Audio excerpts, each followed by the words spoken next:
Hey guys, welcome back to another video. Today we're going to be talking about Rwanda. Rwanda is in East Africa and is a landlocked country by Burundi, Uganda, Tanzania, and the Democratic Republic of the Congo. The capital right now is Kigali, which is our largest city. It is 280 miles squared with over 1 million people. The population in Rwanda is over 12 million people. It is around 10,000 miles squared. And to put this into perspective, Washington is 71,000 miles squared with 7.5 million people. So it's a very condensed country, and it is much smaller than Washington State with a lot more people. The Rwandan franc and the languages they speak are Kinyarwanda with the most. They also speak French, English, and Swahili. The people are mostly Christian with some Roman Catholic and Muslim.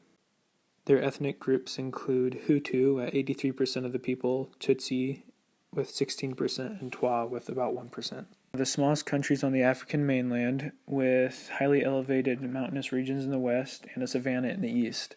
They have numerous lakes throughout the country. Rwanda's culture revolves mostly around music, dance, and the drums that they play.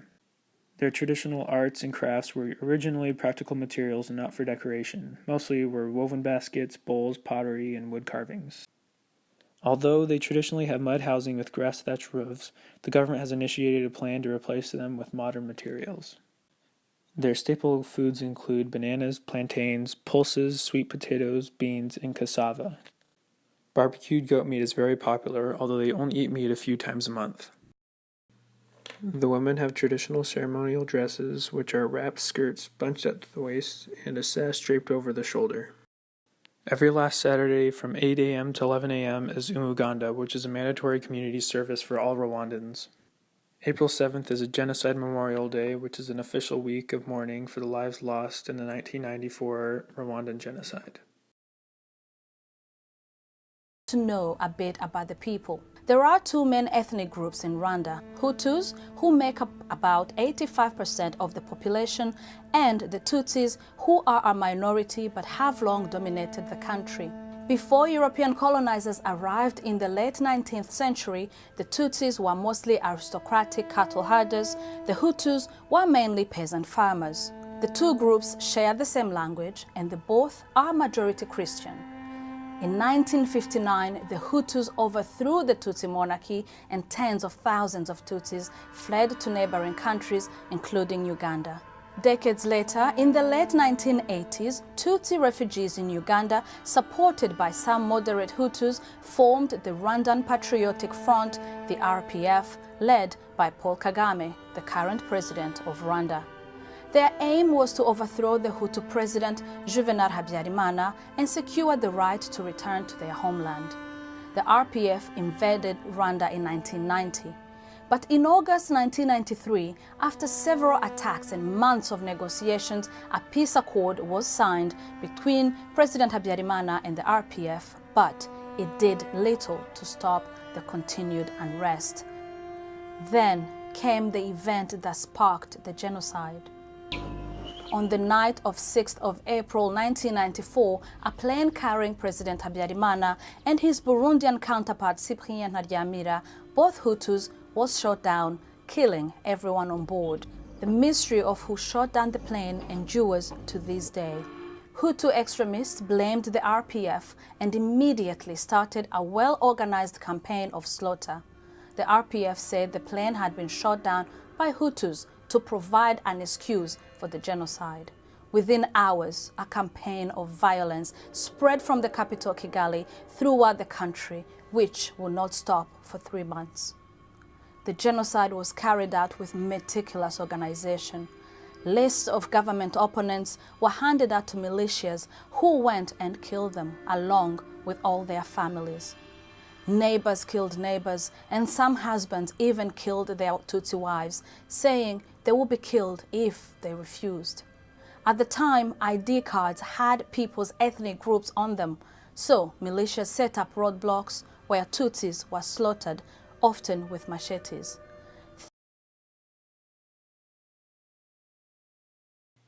Because of the genocide, Rwanda is still focusing on rebuilding their country and bringing unity to the people. Rwanda's government is a unitary dominant party presidential republic, which basically means that one party holds most of the power, but presidential elections are still held. The current president, Paul Kagame, is a former leader of the Tutsi rebel forces that ended the 1994 genocide. This rebel force is the RPF, which has dominated the government since the Civil War. Kagame has been in office since 2000, and after removing the term limits from the constitution, he may be in office until 2034. Rwanda has a bicameral parliament which consists of the Senate and the Chamber of Deputies. The Senate has 26 seats, 8-year terms, and a mandatory minimum of 30% of seats reserved for women. The Chamber of Deputies has 80 seats, 24 reserved for women, 3 for youth and disabled members, and the remaining 53 for those elected by a proportional representation system. Rwanda has very few natural resources and is heavily dependent on tourism since around 2009. The service sector makes up 43.6% of Rwanda's GDP and consists of jobs in banking, retail, hotels, restaurants, transportation, and many more, all relating to tourism. Coffee and tea are their main exports, even though agriculture contributes very little to the total GDP. Rwanda's mountain gorillas are one of the main attractions, as Rwanda is one of the only 2 countries in which mountain gorillas can be visited safely. President Kagame has been criticized for trampling on freedoms, using the army to assert his authority, and using anti-genocide legislation to stop his opponents. The country has had struggles with censorship and media being controlled by the government, even so far as journalists being scared to investigate politically sensitive issues for fear of their lives. Even today, Rwanda is still trying to find justice for the genocide and for the people involved. The U.S. helps Rwanda with stability, security, and sustainable development. The U.S. also helps with AIDS and malaria treatment and relief, as well as support for decentralization.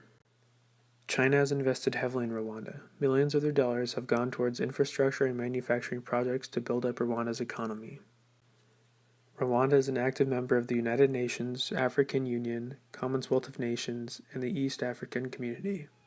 Most of the African associations they are involved with deal with growing trade and supporting economic and political ties between African countries.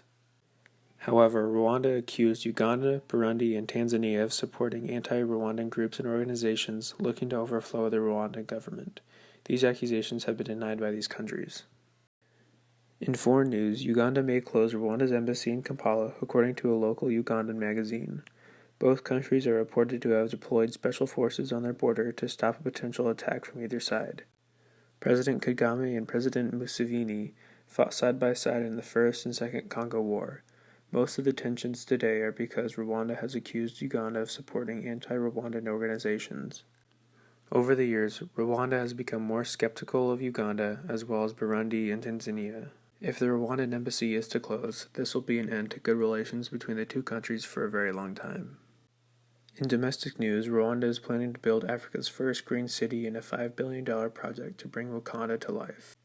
They plan to have environmentally clean mini factories, all-electric vehicles, and environmentally sustainable affordable housing. They have already gone through the first phase of building housing and are moving on to commercial and office buildings. This city will create a healthy environment and support economic growth with more jobs.